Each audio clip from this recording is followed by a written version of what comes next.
Rajshahi station থেকে ৩১ ঘণ্টা পর ছুটল ট্রেন। রেল চলাচল স্বাভাবিক হওয়ায় যাত্রীদের সীমাহীন দুর্ভোগের অবসান হয়েছে।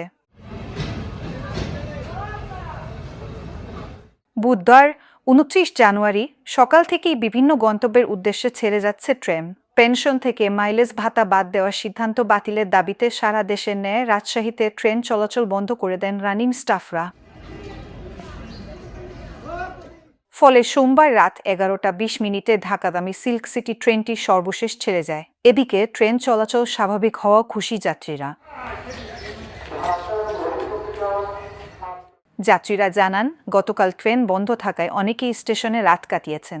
আজ ট্রেন চলাচল শুরু না হলে না বাড়ি যাওয়া সম্ভব হতো না।